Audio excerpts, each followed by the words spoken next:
Namba? Yes, nafikiri wamekupenda. Wanaitisha mpaka namba. Makiaria hindi ya kigomano kiao Nairobi, ngwatanĩro ya obithaa gũthaitĩra ũgwati bũrũri-inĩ manyitanĩire na ikundi cia arĩa mahĩtũkagia mĩcoro ya nyũmba bũrũri-inĩ nĩ morĩtie acori a nyũmba gũthingatithia watho wa ũhonokania na gũthaitĩra ũgwati nyũmba igĩakwo. Kũringana na mũikarĩri gĩtĩ wa ngwatanĩro ya obithaa a ũhonokania bũrũri-inĩ Samuel Kahũra, ngero nyingĩ ihuanĩkaga na mĩtino kuongerereka kuona ahonokania matihotaga gũkinya na ihenya harĩa ũgwati waumĩra kumana na mũhatĩkano wa mĩako na mĩako ĩmwe gwakwo ĩtegũthingatithia mawatho ma mĩako makĩrongoreria ũhonokania ũgwati waumĩra. We came up with a scheme of service for firefighters which does not exist right now.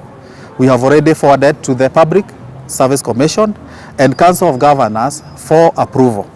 We are appealing to Public Service Commission, the Council of Governors to approve the same so that we can motivate our firefighters in terms of remuneration and so on. Ũndũ ũyũ ũgĩtũma ikundi itarĩ cia gĩthirikari na mabũrũri mangĩ kũingĩrĩra nĩguo gũteithia gũthomithia obithaa aingĩ njĩra ngũrani cia ũhonokania na harĩ ũgũri wa indo iria ingĩhũthĩka gũthaitĩra ũgwati. In the course of the next 2.5 years, we are going to train and equip with the essential knowledge and skills.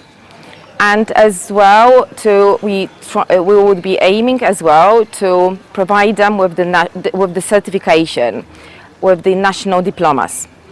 And as well, we are going to equip the whole team in order to be able to carry out the search and rescue operations in the metropolitan area of Nairobi. It will be helpful to get modernized fire equipment and resources because we already have skilled firefighters, so we only need the equipment to make our work effective. Rĩtana nĩ kũrĩ thirikari cia kaunti gũthingatithia mawatho marĩa maigĩtwo ma mĩako nĩguo kũnyihia mogwati ma nyũmba kũmomoka igĩakwo na kwaramia barabara makĩria matũũra-inĩ nĩguo rĩrĩa ũgwati waumĩra makahũthĩra ndagĩka itarĩ nyingĩ gũthara na kũhonokania. We urge the government, donors and private sector partners to increase support in the following areas: adequate funding for the procurement of firefighting equipment, infrastructure development and personnel trainings, improved trainings programs to ensure all firefighters are equipped with the necessary skills to tackle modern firefighting challenges, strengthening of fire safety regulations and public education to reduce fire risk and improve disaster preparedness. Handũ-inĩ ha Inooro TV kuma kaunti-inĩ ya Kiambu, njĩtagwo Charles Gĩkunga wa Kariũki.